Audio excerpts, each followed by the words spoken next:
오늘은 사무엘상 19장 말씀을 함께 나누고 있습니다. 1절 말씀을 읽고 나누기 시작할게요. 사울이 그의 아들 요나단과 그의 모든 신하에게 다윗을 죽이라 말하였더니 사울의 아들 요나단이 다윗을 심히 좋아하므로 그가 다윗에게 말하기를 내 아버지 사울이 너를 죽이기를 꾀하시느니라. 그러므로 이제 청하노니 아침에 조심하여 은밀한 곳에 숨어 있으라. 상대의 마음을 지켜주십시오라는 제목으로 9절로는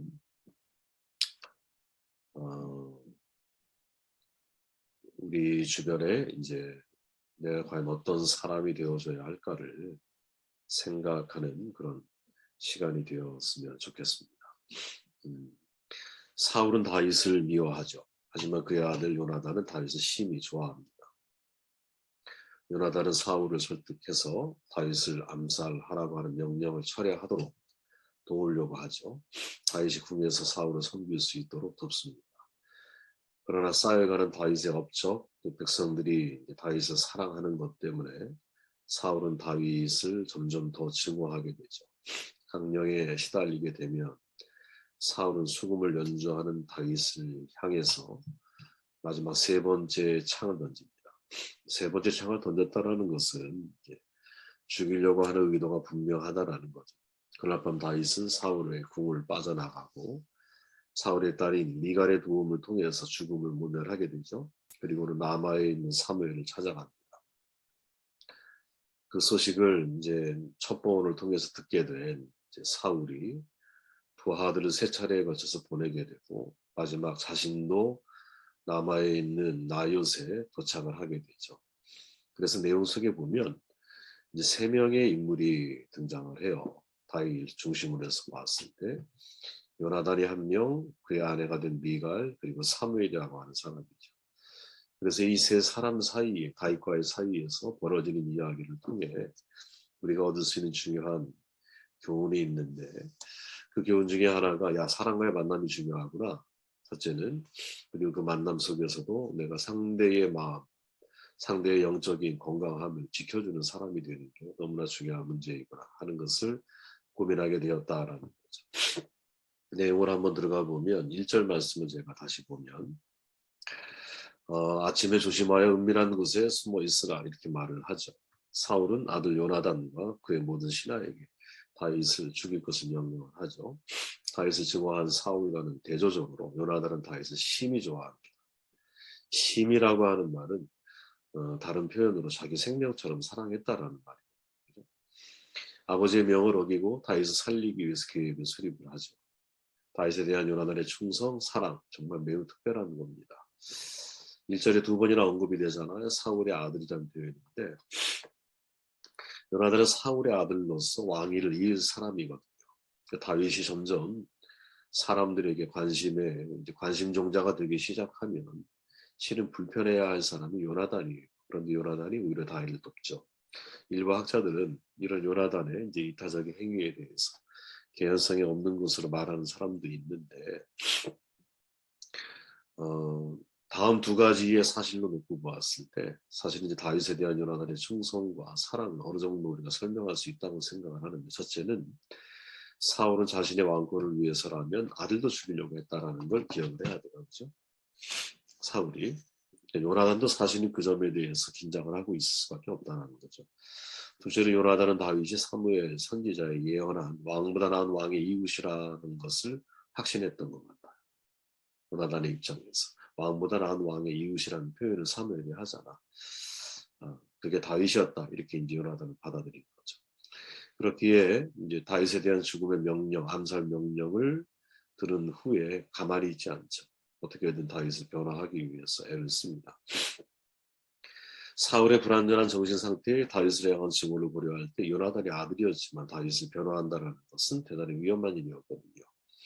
그러나 골리앗과 싸우기 위해 사울을 설득한 다윗처럼 요나단은 아버지를 설득을 해요. 다윗 사례가 범죄라고 단정을 해요. 이유가 뭐냐? 두 가지죠. 다윗은 사울에게 죄를 지은 적이 없잖아. 다윗이 한 일은 다 왕에게 좋은 것들 뿐이었거든요. 골리앗 사건을 언급을 하죠. 다윗은 목숨 걸고 골리앗을 맞섰고 하나님은 다윗을 통해서 이스라엘을 구원하셨다라는 사실을 상기시켜주는 거예요. 또한 요나단은 사울도 다윗의 승리를 기뻐했다라고 말을 해요. 물론 사실은 사울은 기뻐한 적이 단 한 번도 없어요. 그죠? 오히려 그날부터 다윗을 두려워하고 경계하기 시작을 하죠. 요나단이 말하는 모습은 뭐냐? 사울의 겉모습은 그래도 다윗의 승리를 기뻐하지 않았느냐? 속내는 모르죠. 아무리 가까운 아버지라 할지라도 속내를 가리키는 게 아니라 사울이 가지고 있는 겉모습, 그죠? 그것이 왕으로서의 어떤 명예심을 유지하기 위한 혹은 왕으로서 당연히 부하에 대한 태도를 강조하기 위한 내용인지는 모르겠지만 어쨌든 사울이 다윗의 승리에 대해서 아버지가 기뻐하지 않았습니까? 이렇게 이야기를 해주는 거죠. 그래서 이 두 가지 이유로 사울은 다윗의 안전을 약속을 해요. 성공한 거죠. 다윗이 이제 요나단이 다윗을 변호하는 일에 성공을 해요. 요나단의 입장에서는 여러분 둘 다 나에게 소중한 사람이거든요. 사실 이거 우리가 주목해야 한다고 봐요. 원하는 사람 포기하고 원하는 사람 선택해야 할 사항이 아닌 거예요. 그죠? 그렇게 요나단은 이제 중재 또 화해하는 일에 있어서 사실은 사울이 변해가는 모습에 대해서 너무 안타까운 아들의 마음이 있고 다윗을 자기의 생명처럼 사랑했기 때문에 다윗이 이유 없이 암살 대상자가 된다는 것 또한 받아들이기 어려운 문제이죠. 그럼 중간에서 어떻게 해야 되느냐? 둘을 어떻게든 중재하고 화해하는 일을 요나단이 선택을 한 거죠. 변호해주는 사람, 변호해주는 사람. 저는 인생을 살면서 여러분 나를 변호해주는 사람을 만난다는 것 정말 복이라고 생각을 해요. 그죠? 특별히 양쪽 모두를 입장을 이해하면서 화해를 시도하는 요나단처럼 양쪽 모두를 이해하면서도 내 편이 되어줄 수 있는 사람. 이런 사람을 정말 우리가 만나게 되면 천국 만만을 얻는 것 같은 그런 느낌이겠죠. 그죠? 다윗에게 요나단이 그런 사람이었던 것 같아. 그리고 다윗은 요나단을 바라볼 때 이제 요나단을 통해서 하나님이 나를 도우시는 것을 경험을 한 사람인 것 같다. 왜? 그가 고백하는 시편에 보면 이렇게 말하거든요. 여호와는 내 편이시라. 내가 두려워하지 아니하리니 사람이 내게 어찌하리까. 여호와께서 내 편이 되사 나를 돕는 자들 중에 계시니 그러므로 나를 미워하는 자들에게 보응하시는 것을 내가 보리로다. 다윗은 나를 돕는 자들 중에 계시는 하나님, 그들을 통해서 내 편이 되어주시는 하나님을 만나고 있죠. 이건 우리에게 참 중요한 문제구나. 내가 누군가를 변호해주고 중재 화해자가 돼서 그 사람 편이 되어주려고 할 때 그 사람의 입장에서는 나를 통해 하나님이 내 편이라고 하는 확신을 얻을 수 있다라는 거죠. 이게 우리 신앙인이 해야 할 몫이 아닐까? 이런 생각을 해봐요. 성령 하나님 중재하시는 분이잖아요. 그래서 파라클레토스 나를 변호해 주시는 하나님이시죠. 이 말 자체가 얼마나 큰 감동입니까? 그죠? 항상 하나님이 내 편이시기 때문에 링컨의 고백처럼 하나님이 내 편인가를 질문하지 말고 내가 하나님 편에 서 있는가를 질문하는 게 훨씬 더 나은 지혜로운 선택이다라고 말할 수 있겠죠. 그죠? 과연 나는 돕는 자들 중에 계시는 여호와, 내 편이 되어주시는 여호와 하나님을 누구를 통해 확인할 수 있는가? 다윗의 고백에 의하면 그 대상이 요나단일 수 있는 거죠. 이런 글이 있어요, 여러분. 나치가 공산주의자를 덮쳤을 때 나는 침묵했다. 나는 공산주의가 아니었기 때문이다. 그 다음에 그들이 3인당원을 가두었을 때 나는 침묵했다. 나는 3인당원이 아니었기 때문이다. 그 다음에 그들이 노동조합원을 덮쳤을 때 나는 침묵했다. 나는 노동조합원이 아니었기 때문이다. 그들이 나에게 닥쳤을 때는 나를 위해 말해줄 이들이 아무도 남아있지 않았다. 마틴 리물러 목사, 독일의 목사예요. 그 고백하고 있는 이제 처음 그들이 왔을 때라는 정확한 제목이 그거로 실려 있는 내용인데 나치만에게 적극 동조한 사람은 아니에요. 무관심으로 방조했던 그리고 침묵하는 다수를 위해서 이런 글을 남긴 거죠. 왜? 본인이 루터 교회의 목사이자 신학자였거든요.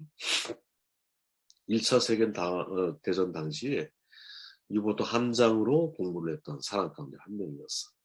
그 전쟁에 직접 참여했던 사람이죠.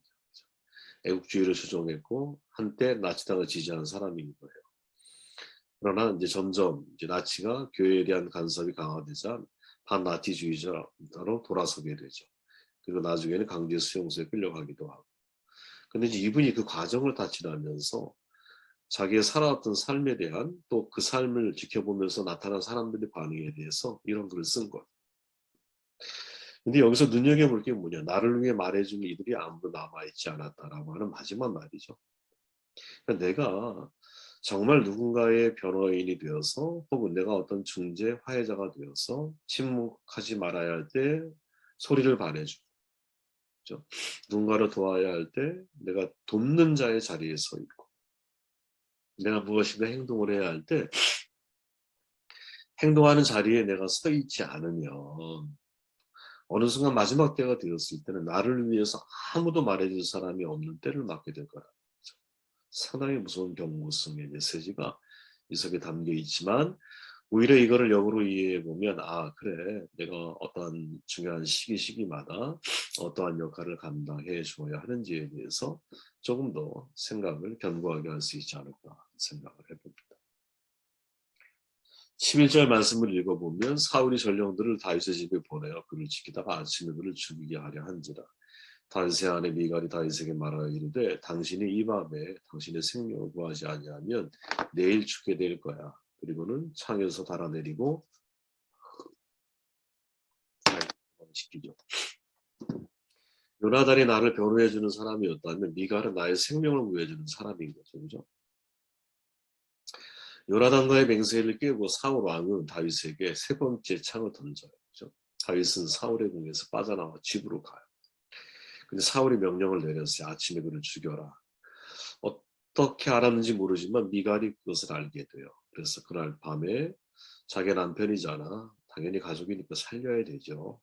그 창문을 통해서 그를 보냅니다. 그리고는 드라빔, 가족 우상 아니야, 가족신, 그 드라빔을 침상에 누이고 염소털을 씌워서 마치 다윗이 침대에 누워있는 것으로 위장을 하죠. 이유가 뭘까? 당연히 다윗이 도망갈 시간을 확보해 주기 위함이었을 거예요. 나중에 그 사실을 사울이 알게 되죠. 막 꾸짖어요. 야, 네가 어떻게 내 대적을 놓아 피하게 하였느냐. 이 말은 되게 무서운 말이거든요. 왜? 요나단도 죽이려고 하는 사울의 마음 상태야 지금. 하물며 미갈에 대해서 어떤 마음을 가지고 있을까? 내 대적을 놓아주었다. 역적의 죄를 지고 있다라고 말하고 있는 거거든요. 그랬더니 미갈이 이제 두 가지, 미갈이 말을 하죠. 미갈이 한 말을 이제 성경학자들이 두 가지로 해석을 하는. 첫째는 자신을 보호하기 위한 거짓말일 수 있고, 둘째는 아버지 사울을 위한 거짓말일 수 있다. 이 둘 다 가능성이 있다, 이렇게 이야기를 해요. 다윗이 자신을 죽이겠다고 협박했기 때문에 어쩔 수 없이 그를 도망가게 했다라는 거짓말은 내가 아버지의 뜻을 거슬릴 의도가 없다라는 것을 드러내는 거잖아요. 그죠? 왜? 아버지가 지금 나를 역적으로 몰고 있으니까 그 마음을 어떻게든 진정시켜야 돼. 진정시키고자 하는 미갈의 마음 중심에 들어가 보면 이제 그냥 가족 관계를 이해해 보면 아버지 사울에게 큰 상처를 주지 않으려고 하는 마음도, 그런 배려심도 담겨 있을 수 있다라고 보는 거죠. 그죠? 가족을 살리는 일은 여러분 누구나 할 수 있는 문제라고 봐요. 그죠? 본능적인 거죠. 내가 내 가족이 위험에 처했어. 그럼 어떻게든 살려야 돼. 지금 미갈의 입장에서는 다윗과 살아온 것은 그렇게 오랜 세월은 아니야. 미갈이 다윗을 사랑했지만 그 기간이 지금 오랜 기간이 걸린 건 아니거든요. 불타는 마음이 있을 수 있죠. 그러나 그보다 더 본질적인 가족 관계는 사울이죠. 근데 그 사울과 다윗 사이에서 다윗을 살리려고 하는 삶의 모습을 보면서 그냥 이 자체, 내용을 떠나서 이 자체가 우리에게 주는 중요한 메시지가 있을 수 있다. 예수님이 그런 말씀 하시잖아요. 어느 한 율법학자가 던진 질문에 대해서 선생님 나의 이웃이 누구입니까? 라고 물으니까 야, 나의 이웃이 누구입니까? 라고 묻는 질문에 대해서 선한 사마리아 사람 이야기를 이제 그 사람에게 해주죠. 그러면서 누가 그 사람의 이웃이 되겠느냐 이렇게 거꾸로 질문하죠.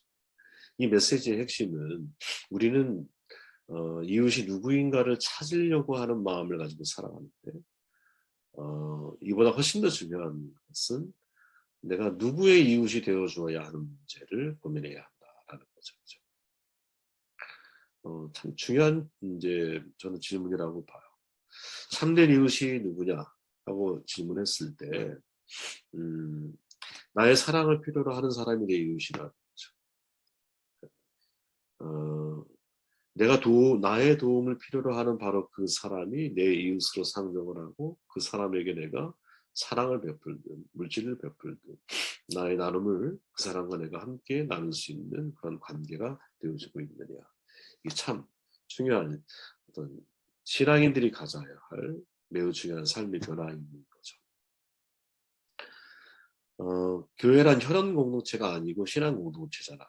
이스라엘 히브리 이제 그 국가도 처음에는 혈연 공동체처럼 보이지만 출애굽할 때 다민족, 다문화권의 사람들이 나와서 새롭게 형성이 된 그런 공동체죠. 제가 예전에도 말씀드렸지만 이제 가족은 운명 공동체일 거예요. 그러나 교회는 운명 공동체는 아니야. 왜? 우리는 공동 운명체라고 굳이 표현하면 표현할 수 있을 거예요. 그죠? 그러니까 혈연 공동체가 아니라 신앙 공동체이자 운명 공동체가 아니라 공동 운명체. 그런 점에서 교회는 확장된 가족의 개념으로 서로가 서로를 대해야 되거든요. 신앙인은 그리스도 안에서 하나님의 가족으로 새로 구성된 사람들이기 때문이죠. 하나님의 권속, 하나님의 가족이에요. 그죠? 근데 이것을 머리로 이해하는 것과 삶 속에서 실천하는 것은 또 다른 차원의 문제거든요. 무슨 말이냐? 말처럼 간단한 문제가 아니라는 거예요. 초기 교회에는 여러분 공동의 적이 있었어요. 로마의 지배하라고 하는 디아스포라라고 하는 여러 가지 어려운 상황들, 식민지 사람들이라고 하는 여러 가지 억압된 상황들 속에 있는 공동체야. 여러분 알지만 외부의 적이 나타나면 결속력이 강하게 되는 거거든요. 그렇게 상대적으로 오히려 유무상통이 서로가 자기 것을 주장하지 않고 유무상통하는 삶이 가능했었던 이유 가운데 하나가 사회 문화적인 정치적인 상황이 이제 외부의 적으로 인하여 서로가 서로를 돌봐주는 것이 중요한 그런 타이밍이었기 때문에 이런 것이 적지 않은 영향을 줄 수 있었다라는 거죠. 현대사회는 그러나 달라요. 현대사회는 철저하게 개인주의로 흘러가잖아요. 이런 사회에서 신앙 공동체이자 동시에 운명 공동체는 아니지만 공동 운명체로서 함께 소속감을 느끼고 인생을 살아가도록 만든다라는 것은 쉬운 일이 아니에요. 그지? 그건 쉬운 일이 아니라고 봐요, 저는. 그런데 그럼에도 불구하고 굳이 사랑의 순서를 정한다면 저는 1순위는 여러분 가족 공동체를 돌보는 게 1순위고요. 왜? 내가 책임져야 할 사람이니까. 2순위는 또 하나의 가족, 교회 공동체를 섬기는 게 이게 중요한 거죠. 그리고 그 다음 나머지는 어떻게 인생을 살아야 할까? 이거 개인적으로 제가 저에게 적용하는 거예요. 나의 도움을 필요로 하는 사람들에 대한 사명을 감당하는 거죠. 사람 사마리아처럼 재성 레인들이 있지만 그 강도 만난 사람은 도움을 필요로 하는 입장이잖아. 생명이 위험한 상황에 직면해 있거든요. 그때 내가 그 사람에 대해서 누구든지 간에 열린 마음을 가지고 그들을 도와줄 수 있겠느냐. 그러니까 1순위는 가족이 될 수밖에 없어요. 그건 나의 책임이기 때문에 그래. 회피할 수 없고. 2순위는 또 하나의 가족 공동체를 섬기는 거야. 이건 왜? 주님이 우리에게 또 하나의 가족으로 만들어 주신 친한 공동체, 공동 운명체이기 때문에 그래요. 더 나아가서 3순위는 뭐냐? 나를 필요로 하는 사람에게 내가 그것이 돈이든 뭐, 생명이든 혹은 뭐, 나의 재능이든 어떤 것이든 간에 그들의 필요를 보게 되었을 때 도우려고 하는 마음을 가지고 있느냐. 저와 여러분들이 이런 발전의 모습을 갖췄으면 좋겠어요. 18절 말씀을 읽고 정돈할게요. 다윗이 도피하여 라마로 가서 사무엘에게로 나아가서 사울이 자기에게 행한 일을 다 전하였고 다윗과 사무엘이 나요스로 가서 살았다. 사무엘이 나오죠. 굉장히 사실은 중요한 핵심이 되는 여기에서 메시지라고 저는 보는데 자, 사울의 궁을 탈출한 다윗이 사무엘이 있던 라마를 향해요. 그죠? 사울이 그를 끝까지 죽이려고 작정했기 때문에 자기의 고향 베들레헴은 안전한 곳이 아니야. 어쨌든 사무엘을 찾아가. 그죠? 사무엘이 사실은 다윗의 입장에서는 이 모든 일의 근원자잖아요. 그죠? 다윗에게 기름을 붓지만 않았어도 이렇게 생명의 위협을 느끼고 도피 생활을 하지 않았을지도 몰라요. 다윗의 입장에서 요청한 게 아니야. 어느 날 사무엘이 와서 나를 불러 세우고 기름을 부은 거야. 야, 이거 정말 원망하고 싶은 마음이 다윗에게 있지 않았을까요? 다윗은 사무엘을 만나서 사울이 나에게 했던 모든 행동들을 다 고백했다. 이렇게 성경이 기록을 해요. 그러나 중요한 거는 사무엘이 다윗에게 어떠한 조언을 했는지는 전혀 기록이 남아있지 않아요. 그리고 남아있는 거는 사무엘이 다윗의 손을 잡고 함께 나요스로 가. 나요스는 어떤 장소의 의미가 아니에요. 쳐서 거저지라는 뜻을 가지고 있고, 아마도 이제 추측하는 것은 뭐냐, 선지자 양성학교가 있던 바로 그것이 아니었을까? 거기에 데리고 가요. 그리고 이제 나중에 또 헤어지게 되거든. 그러면 제가 던진 질문은 그겁니다. 야, 도대체 다윗과 사무엘 사이에 어떤 일이 벌어졌을까? 어떤 대화가 오고 갔을까? 성경은 야속하게도 그 기록이 없어요. 추측만 가능해요. 그런데 뭐를 추측을 해야 할까? 여러분, 기록이 없는데. 그러다가 문득 그 다음 벌어지는 이야기를 보면서 힌트를 얻었어요. 나요스에 도착한 이 소식을 사울은 되게 이제 위협적인 사람이거든요. 왜? 이 사람은 첩보원을 곳곳에 심어 놓고 첩자를 통해서 정치를 유지해 왔던 사람이야. 북한과 비슷하죠, 그죠? 그래서 항상 등장하는 사람이 어떤 사람이 소식을 전해, 항상 어떤 사람이 사울에게 소식을 전해. 그럼 어떤 사람이 누구냐? 첩보원인 거죠, 여러분. 근데 라오스에 도착한 소식을 어떤 사람이 또 사울에게 알게 해. 그리고 나서 벌어진 일이 뭐냐? 사울이 부하를 세 차례 통해서 보내는 거예요. 갔더니 이 말씀 읽어보세요. 19절. 라마의 나요스에 있다는 소식이 사울에게 들어갔다. 사울은 다윗을 잡아오라고 부하들을 보냈다. 그들이 가서 보니 예언자들 한 무리가 사무엘 앞에서 춤추고 소리치며 예언을 하고 있었다. 그 순간 부하들에게도 하나님의 영이 내리니 그들도 춤추고 소리치며 예언을 하였다. 이해되시죠? 갔는데 예언자 한 무리가 성령에 취해서 춤추고 예언하는 이런 일들을 막 벌이고 있는 거야. 그런데 거기를 참석했던 부하들도 갑자기 하나님의 영이 내려서 이들 똑같이 행동을 해. 소식을 듣고 여러분 두 번째, 세 번째 부하들을 보내. 똑같은 일을 해. 그리고는 사울이 직접 자기가 내려간 거야. 내려갔더니 사울도 그 일을 하고 있는 거야. 같은 체험을 하고 있다는 거죠. 아, 이것이 중요한 메시지가 아닐까? 이런 생각이 들었어요. 사무엘이 다윗을 나요스에 데리고 가서 함께 머무는 동안 서로 오간 얘기 무슨 내용인지 몰라요. 어떤 대화를 했는지 몰라. 그러나 무슨 일이 벌어질 수는 있었겠구나 하는 가능성이 있는데 그게 뭐냐. 하나님의 영에 취하는 시간이 있었을 거라는 거지. 누가? 다윗이. 그죠? 사무엘의 입장에서 다윗은 이제 왕이 되기 위한 훈련과 연단의 시작점에 서 있는 거거든. 한 나라의 왕이 한 명의 시민을 죽이려고 하는 작전이 전개되고 있어. 사울이 다윗을 죽이려고 해. 이것은 여러분 보통 정신과 마음가짐으로 해결할 수 없는 문제거든요. 사무엘은 다윗에게 아마 개인적으로 많은 이야기를 전했을 거예요. 그러나 사무엘이 다윗과 함께 할 수는 없잖아. 사무엘은 사울과 함께 해야 할 선지자였으니까. 다윗은 자신에게 이제 주어진 길을 걸어가야 돼요. 그때 가장 필요한 게 뭘까? 내 곁에 계신 하나님을 경험하는 거죠. 그 하나님이 내 마음을 담대하게 해주셔야 되는 거예요. 그죠? 두려워하는 마음이 사라지고 하나님의 능력이 나를 장악해 주셔야 돼. 그래야 그것을 이겨나가는 거야. 바울이 영적 아들 디모데에게 말하잖아요. 하나님의 은사를 다시 불일듯 하게 하기를 원한다. 내가 너를 안수하고 모닥불에 바람을 넣으며 불꽃이 되살아나잖아요. 이게 다시 불리는 듯 하다라는 표현과 같은 의미예요. 하나님이 내 안에 바람을 불어넣어 주셔야, 성령을 불어넣어 주셔야, 그래야 내가 여러분 새 판을 견뎌나가는 거거든요. 내 믿음이 떨어지지 않기를 위해 기도했다. 주님이 베드로에게 한 말씀이잖아요. 바로 이거죠. 가장 어렵고 힘겨운 순간에 성령이 내 안에서 나를 지켜주셔야 내가 그것을 이겨내고 극복하는 거지. 근데 사무엘이 지금 바로 그 무엇? 다윗의 그 마음을 지켜주고 있는